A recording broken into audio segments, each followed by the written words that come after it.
तरह हाजिर हैं हम 10 महत्वपूर्ण प्रश्नों के साथ। आज हम लोग डिस्कस करेंगे सामान्य हिंदी के कुछ महत्वपूर्ण प्रश्न, और ये जितने भी प्रश्न हैं ये सभी हिंदी भाषा के उद्भव और विकास टॉपिक से संबंधित हैं। चलिए शुरू करते हैं हम अपने इस सेगमेंट को। पहला प्रश्न है, हिंदी भाषा के उद्भव और विकास का सही क्रम चुनिए। अब आप यहाँ देख पा रहे होंगे, यहाँ पे जो भाषा का विकास जो हुआ है तो वो कई चरण में होकर गुजरा है, उसी को हमको चुनना है।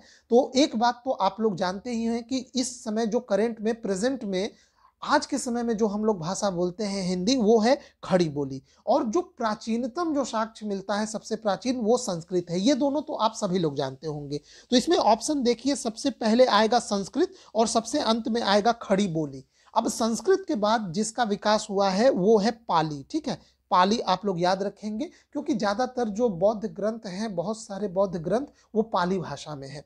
फिर पाली भाषा के बाद नंबर आता है प्राकृत का।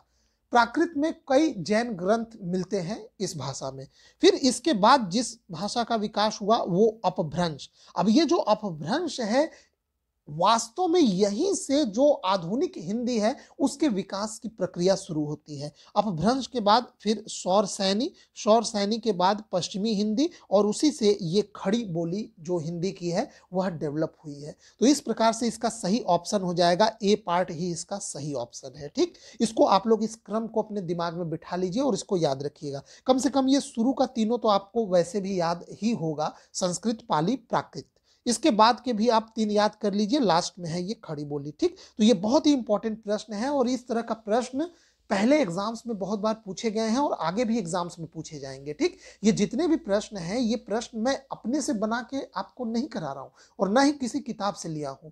ये सभी प्रश्न जो प्रीवियस ईयर्स में जो वन डे कॉम्पिटेटिव एग्जाम्स हुए हैं, उन्हीं के क्वेश्चन पेपर से डायरेक्ट लिए गए हैं। चलते हैं अगले प्रश्न की ओर। अगला प्रश्न है, इनमें से कौन सी बोली मध्य प्रदेश की प्रमुख बोलियों में से नहीं है? अब देखिए, इसमें मालवी यह भी है।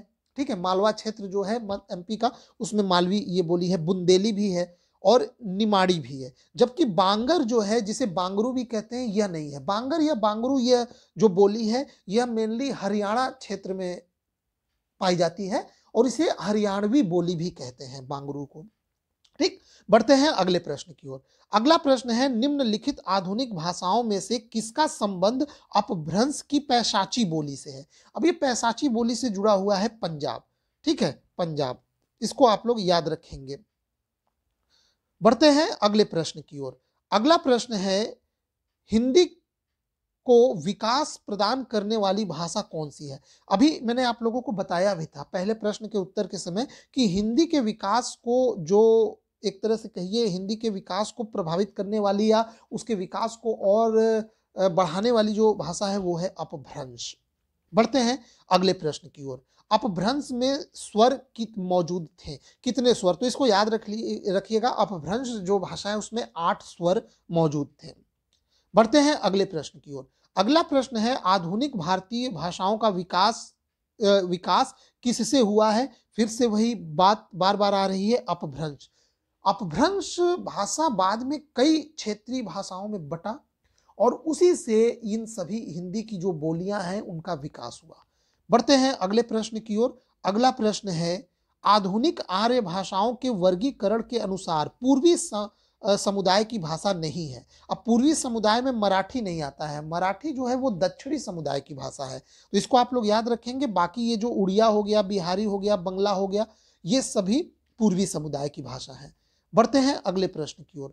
अगला प्रश्न है, आधुनिक भारतीय आर्य भाषाओं के उदय से पूर्व आर्य भाषा का कौन सा रूप विद्यमान था? वही प्रश्न बार बार घुमा के पूछ रहा है, तो कौन सा रूप विद्यमान था? अपभ्रंश।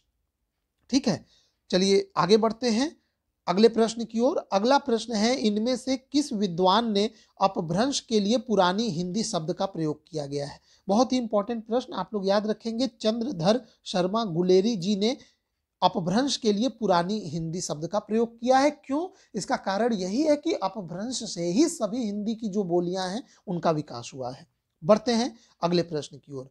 अगला प्रश्न यहाँ पे है, पाली भाषा के सर्वप्रथम वैयाकरण कौन थे? अब वैयाकरण किसे कहा जाता है? जो किसी भाषा का व्याकरण का जो रचना करते हैं उनको वैयाकरण कहा जाता है।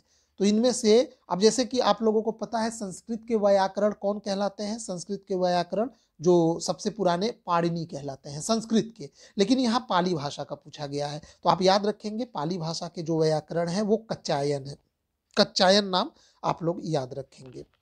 ठीक है, तो इस प्रकार से हमने यहाँ पे हिंदी में भी भाषा के उद्भव और विकास से संबंधित 10 महत्वपूर्ण प्रश्नों को डिस्कस किया। आई होप आपको ये सेगमेंट पसंद आया होगा। वीडियो देखने के लिए आपका बहुत बहुत धन्यवाद।